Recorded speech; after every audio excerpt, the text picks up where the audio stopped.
Hello दोस्तों, I am Saurabh Singh from दरबारी सिंह उच्चतर माध्यमिक विद्यालय सरपा प्रयागराज।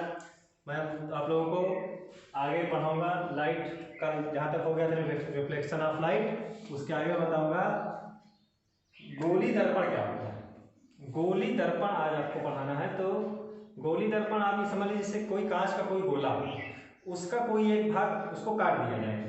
कांच का कोई गोला हो, उसको काट दिया जाए तो उसका एक भाग जो बचता है, कांच के गोले का कोई भी भाग, वो क्या होता है, गोली दर्पण होता है। जैसे मान लीजिए ये कोई गोला है कांच का, ठीक है ना।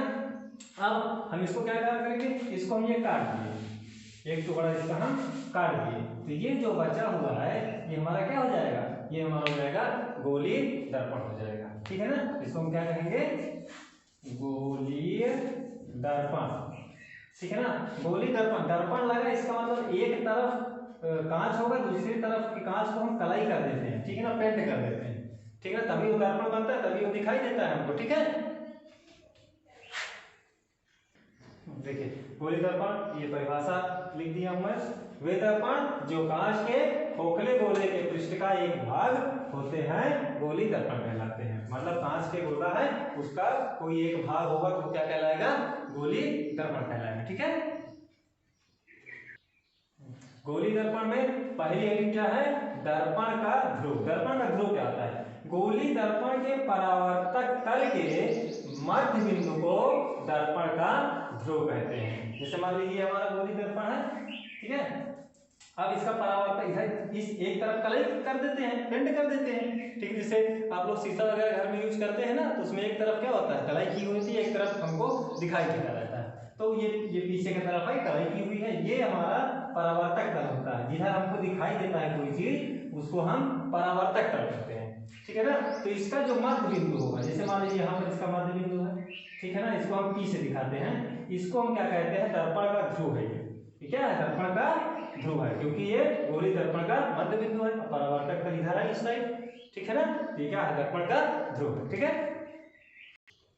देखिए अगली दूसरी हेडिंग क्या है, वक्रता केंद्र। अब इस दर्पण में हम कई चीजें पढ़ेंगे दर्पण में, ठीक है ना, क्या क्या चीजें होती हैं, तब इस पर हम डेरिवेशन करेंगे, फिर सवाल वगैरह करेंगे।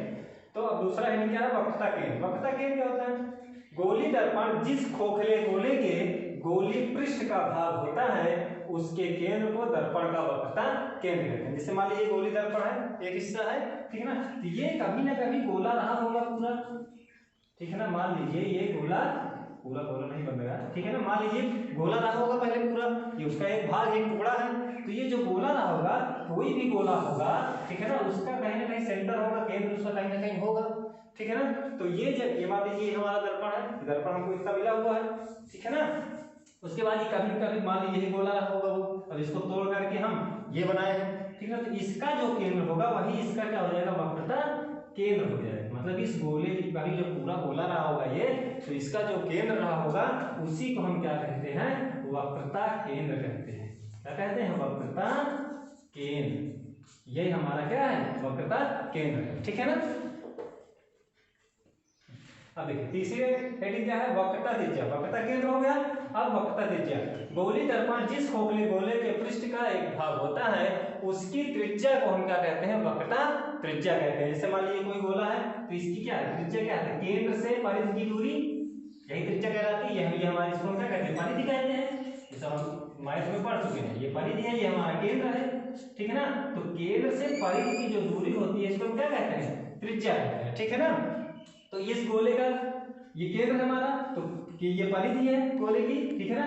तो इसकी ये जो बन रहा है, ये बीच की जो दूरी है, ये क्या कहलाएगी, हमारी वक्रता त्रिज्या कहलाएगी, ठीक है ना।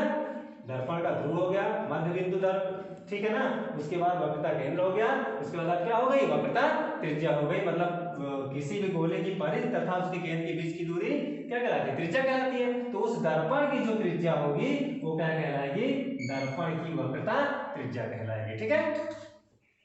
देखिए चौथी हेडिंग क्या है, मुख्य अक्ष। मुख्य अक्ष क्या होता है, दर्पण के ध्रुव और वक्रता केंद्र से होकर जाने वाली रेखा को मुख्य अक्ष कहते हैं, ठीक है ना। जैसे मान लीजिए ये हमारा दर्पण है, ठीक है ना, और ये क्या है, दर्पण का ध्रुव बीचों बीच मान लीजिए ये है, ठीक है ना, ये क्या है, दर्पण का ध्रुव है।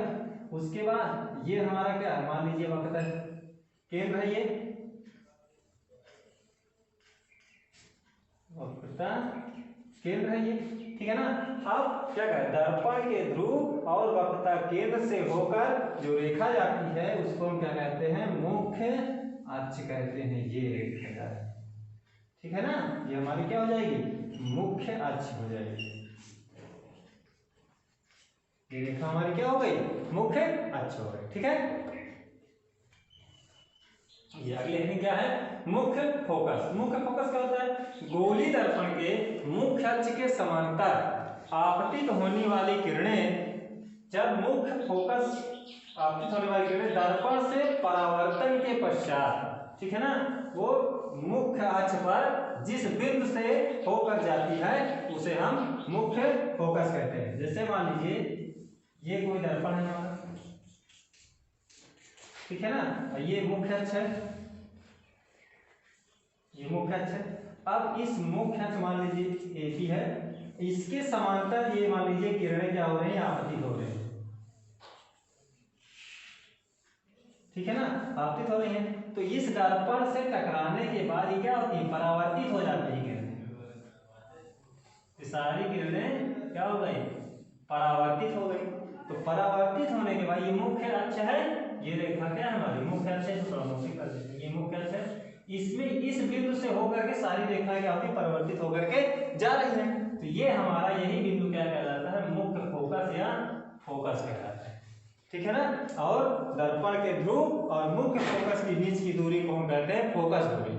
जैसे वक्रता केंद्र और दर्पण के ध्रुव की दूरी को वक्रता त्रिज्या कहा जाता था, उसी तरह मुख्य फोकस और दर्पण के ध्रुव के बीच की जो दूरी होगी ये क्या कहलाएगी, फोकस दूरी कहलाएगी, ठीक है।